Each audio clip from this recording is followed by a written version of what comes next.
Hi everyone, MishManners here, also known as the Hackathon Queen. Really excited to be here to talk to you today about hackathons, tips, tricks, resources for hackathons, and what constitutes the dream team. Now I'm going to talk a little bit about what each of these things mean, but hopefully this is something that is not just useful if you're thinking about running a hackathon, thinking about being involved in a hackathon, or thinking about maybe participating in a hackathon. Hopefully all this stuff I'm going to talk to you about will help you in many aspects of business, whether you're looking at starting a new team within a business, working on a new project, agilely pivoting or moving your business, or even building a startup. So hopefully all of this stuff will help you regardless of where you're at. So really excited. So my presentation is hackathons, tips, tricks, resources, the dream team, and all the other cool things I just mentioned. I'm really excited. It's going to be fun. It's going to be exciting. And as I said, hopefully a lot of it will help, not just now, but in lots of other things that you're doing. So, as I mentioned, I'm also known as the Hackathon Queen. One of the reasons for that is I managed to run, in my first year of running hackathons, about 20 different hackathons in the space of 6-7 months. I've now done over 100, or almost 100. So it's really exciting, and they are hackathons from purely technology-based hackathons right up to aged care, med tech, health tech, climate change, COVID even. So you can run a hackathon for basically any reason. So that's why they call me the Hackathon Queen. So speaking of a hackathon, hopefully some of you here know about what a hackathon is, but if you don't, hackathons are what we call like innovation competitions. So it's usually not always a competition, but usually an event or I like to call them competition because there's often prizes involved.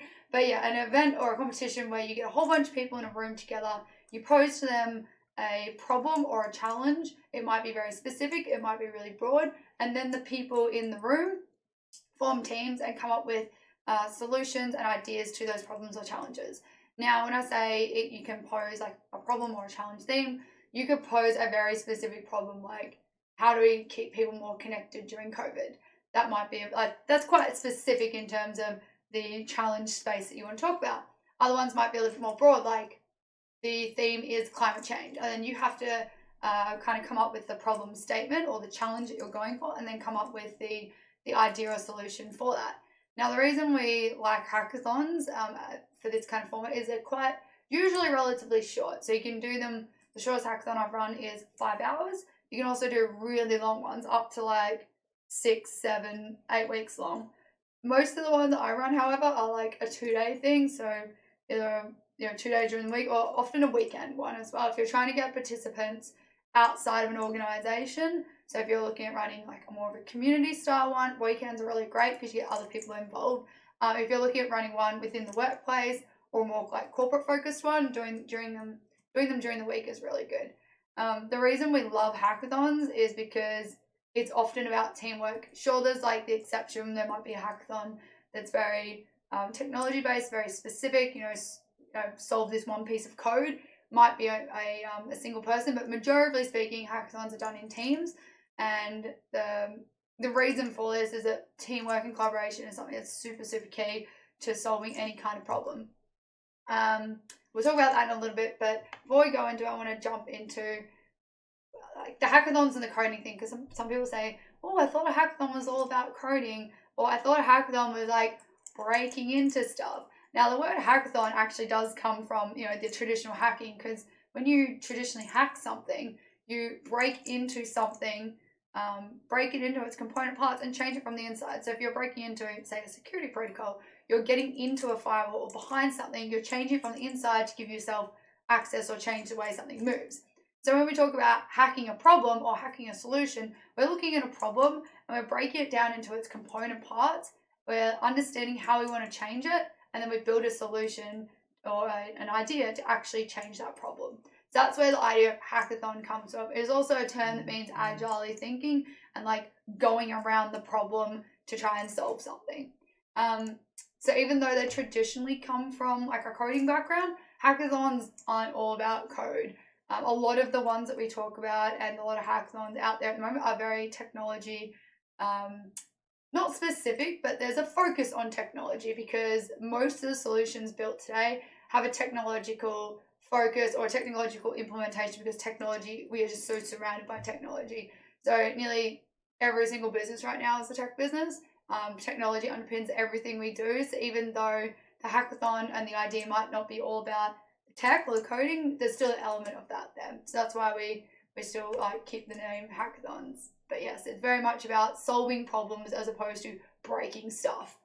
Although it's kind of breaking down the idea, but you get the idea. But the biggest important thing about hackathons, and the reason why I love them so much, is the collaboration and the teamwork.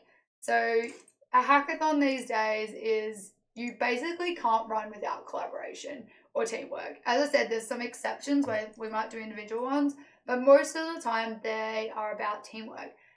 Collaboration is something that's not new. It's something we've been doing as people, as humans, like in every industry across the world for many, many decades. And by collaborating with one another, we can bring together different ideas, different experiences, and different ways of solving a problem. And one of the ways I like to talk about this is that if you gave a problem to a group of people that are all similar, they're probably going to come up with something the same. So if I put 50 lawyers in a room together, they all have the same pay grade, they're all from the same city, they're all from the same socioeconomic background, they'll have the same family circumstances, they went to the same school, they have similar kind of ideas or like hobbies and things, and you give them a problem, they're probably going to come up with 50 of the same or similar ideas. Now, if you add even a few extra different people in there, you're putting in place different perspectives, different experiences, and different ideas, and even just one or two different perspectives can dramatically change the way something happens, the way people think, and therefore the solution that is built at the end of the process. So that's why this collaboration is so, so important. And when we talk about building a really good team to make a project work or make a hackathon work, what we talk about is the dream team. And this is about having a mix of different types of personas or roles within a hackathon. And in a hackathon, we call it, if you've been to a hackathon, you probably would have heard of these terms: hacker, hustler, hipster. So the hipster is like your design person. This is the person who does a lot of your like UI, UX. You have your hustler, which is your businessy person, marketing person. They're the one that kind of like drives the project and things like that. And then you have your hacker, which is your like technology coding type person. And by having all these three different types of people together, you can get something that works really well. Now, the example I like to give is if you have a bunch of hackers that come to a hackathon, they'll often go, oh yeah, we're going to come here and we're going to do something. We don't care what the problem is and we don't care what the solution is supposed to be, but whatever it's going to be, we're going to build VR, or it's going to be machine learning. You're kind of like, okay, that's good. Or they'll go, oh yeah, cool, and they'll have this really, really amazing finished product, but it doesn't do anything. It doesn't it does stuff, but there's no commercial opportunity there. There's no real problem it's solving. There's no real need that it's helping for. If you have a whole bunch of design people that come together, you get something that's like really nice and it's great, like flow and journey and stuff. It might be really pretty and look really good, but again, there's no underlying technology there. It doesn't actually do anything. And then because the hustle is not there, there's no real business or need for it. Again, if it's just the hustlers, like all the businessy marketing people, all the ideas and about like all the people who drive the project, they're all there. You get a bunch of great ideas and it's really awesome, but nothing actually gets implemented because there's no one there to actually build the thing. So when we talk about having the dream team, we talk about a mix of each of these people in a hackathon. Some hackathons you'll go to, they'll be like, all right, you need to have at least one hacker, hustler, hipster, which you should in most cases, and especially when you're doing a team for a project even. Like when you're building something for, say you're building a new app or whatever, you don't just have all your developers doing the app. You usually have a project manager, you have your design people, you have your customer, salesy type people who are feeding information on what the people actually want. So unless you have all these different kind of people in a room together, you're not going to get something that's, holistic. You're not going to get something that looks nice. You're not going to get something that works well. You're not going to get something that hits need. But if you do, and you put all these people together and you build a really good team, we have the magic, the unicorn magic. I like to use the unicorn because the definition of a unicorn in startup speak is a company that's raised over $1 billion, or is worth, over $1 billion. So when we talk about having like the unicorn magic in either a hackathon or in a team, it works really well. And one way I want to kind of explain this to you is how it works across an organization. So you can think in a lot of orgs, you have like your engineering team, you might have your community team, you have your marketing team, you might have some project people. Now, if all these people are working in different places all across the organization, here I'll move myself so you can see. Now, if you have all these people working in different places all across the org, it's like the salespeople are doing a real cool job selling something, but they don't know what they're selling. The developers are just building some cool stuff, just they don't even know why they're building it, they just got told to build it. Project people are like, whoa, this is great, like, you know, money's being spent. And the community people are like, yeah, we're trying to like get feedback from the community and we're trying to do this, but we're not really getting stuff. So you get this like disconnect. Like, how many times do you go into an organization and they go, oh yeah, I didn't know that department existed, or I didn't know that's what that department does. And so if you do that, you get this like fragmented approach to the way you solve problems, the way you approach your customer needs, and the way you build products. But if those companies all work together, you get things that work a lot better. You have a lot more collaboration, you have a lot more sharing of ideas, and you work together towards a unified goal. Now, often in the middle here above me, you have like a platform that'll help you too. There's lots of technology platforms out there, and we'll talk about a couple of those in a second with resources. But basically, you need to collaborate across the organization so you can get stuff done. And if you do that, you'll find that you'll build better products, you'll have customers who are happier, you'll beat your competitors, which is something that's really great. But you'll work towards like these unified goals, and you'll build better products and better services for people. And also, the people working within the organization are usually a lot happier because they can see how their contribution is making changes and steps towards the goals of a greater company. Collaboration is something I really love, and yeah, you definitely need to give it a go if you haven't. But thinking about collaboration, you need to think about it not just for a hackathon, but across an organization, across a team, across a project. It's really, really useful. Jumping back to hackathons a little bit, so think about when you're running a hackathon and when you're going to hackathon. If you're running it, encourage the people within the hackathon who are building their teams to build diverse teams. If you're participating in a hackathon, don't just go to someone who's like-minded. Go to someone who is who's complementary to your skills. So that's why we go into like tips and stuff, right? So again, find people who don't necessarily have the same skill sets as you, but find people who are complementary. And if we look at like startups or big successful companies, the ones who are big and successful aren't the ones who are, you know, I mean, they all have the same ideas in the sense that they all have the same, they're working towards the same values and they have the same goals. So those sort of things are important, but they have complementary skill sets. So if you have founders, you'll often see in a founding team, there'll be, you know, a designer, a marketer, maybe a tech kind of person. And by having that really good broad base of knowledge, you can kind of hit all the areas you need to. If we're talking specifically about a hackathon and you're participating in a hackathon, the really good thing about having this diverse nature of people is that you can delegate tasks to people. So you say, right, the hacker or the hackers, you might have multiple people in the team, your task is going to be doing this. And then the next person, you'll be like, all right, you're going to do this, we're going to do this, and we're going to come back together. Just like you would in when you're running a project. And by doing that, you actually get a lot more done. So you notice the teams that do really well at hackathons are those that have this diverse team and then know how to delegate that really well to people and then know how to pace themselves. So that's another key tip I have for you all, is pacing yourself in a hackathon. Whether you're running or doing a 4-hour hackathon or an 8-week hackathon, pacing yourself is very important to make sure you hit those milestones. Next tip I have for you all is focus on the problem, not the solution. Don't focus on the coolest piece of tech you can build. Don't focus on getting caught up in the actual solution that you do. Focus on the problem. And the reason why we say focus on the problem and fall in love with the problem, not the solution, is that if something happens and you need to pivot and change, you can, because you're focused on the problem. You're focused on actually solving the problem and you're not focused on the solution itself. So for example, if Henry Ford, the designer of the car, had said to people, oh, what do you want in transport? They would say, I want a faster horse. And he would go, okay, that's the solution. That's, breeding a faster horse. But what's the actual problem? The actual problem is that people want to get from A to B and they want to get there quicker. So instead of falling in love with horses and, you know, that kind of solution to transport, you fall in love with the problem, and then you can understand what people actually need and what they mean when they're talking about, you know, a customer need or a customer problem. So fall in love with the problem, not the solution. If you're going to a hackathon, learn from those around you. You can learn so much from your team.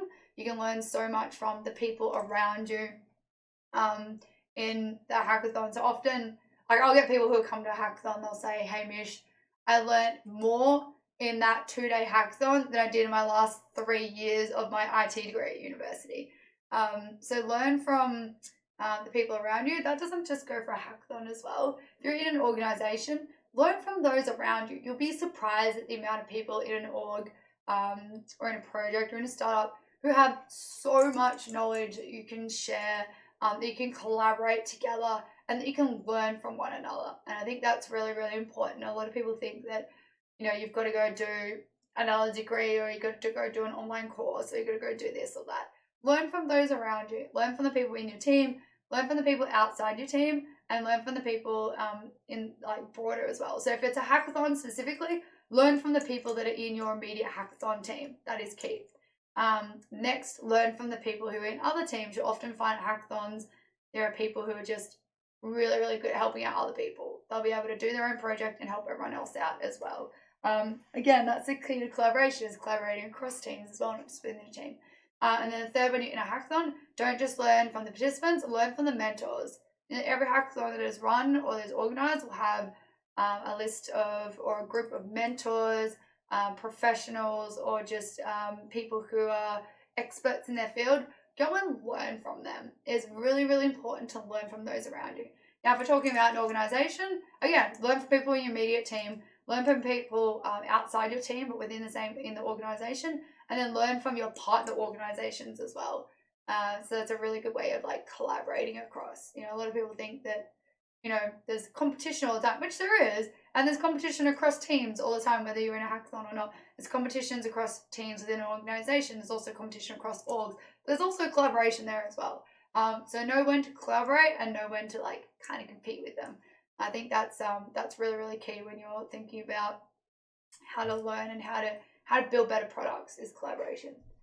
Now I want to jump really quick before I finish up onto some resources. Some of these are resources that you can use for a hackathon. Some of the resources you can use if you're building a very quick agile project, and some of the resources you can use for a startup. Some of them can be really, really useful for virtual events as well. But I'm just going to go through them real quickly. So one resource is, if you haven't seen it, Envato. Envato and Canva. Both of these are digital marketplaces where you can get a whole bunch of free and paid designs, website designs, graphics designs, artwork, images, videos, music, a whole bunch of stuff. Really useful if you're doing a hackathon, you want to build like a quick MVP or a minimum viable product. Also very useful if you're in a workplace and you just want to build something that's quick, you want to mock it up nice and quickly, you don't have time to get your creative team or resources to get your creative team to build stuff. Envato and Canva, really great places to go. I'm going to be slightly biased. Another one of my jobs is I work for GitHub, so GitHub is a fantastic online resource for finding open source projects, for collaborating with the team, and for working on code together, but also working on non-code. So we've got a thing called project boards, which is really great for developers and non-developers to work together. Google Forms is another one that's really, really important. When we talk about Hackathon, we talk about gathering information from the participants around you. So, like, how do you prove that your product is useful? Sometimes doing a quick Google survey is really useful. So Google Forms is your friend. I'm going to say any kind of presentation software. So I use PowerPoint. There's also Google Slides. There's Minimeter as well for interactive presentations, are great. For communication, we always go Zoom and Slack. So Slack, if you're building a lot of organizations will be using Slack, but if you're building a hackathon for a community type thing, setting up a Slack group is fantastic. You can connect people with team members, you can connect them with mentors, you can connect them with organizers. Really useful whether you're running a virtual event or not. And then Zoom, obviously, for all your video calls and all that kind of stuff. Fantastic resource. So there's a few resources there. If you have any more, hit me up. Or if you want more, hit me up. But with that, without further ado, we're on the 20-minute mark. If you want to connect with me, ask more questions, hit me out on pretty much every social media platform known man. GitHub, Twitch, Twitter, Instagram, LinkedIn, YouTube. I've got a blog as well, so connect with me there, ask questions, and yeah, thank you again so much for having me, and I really enjoyed it. Thanks everyone, bye.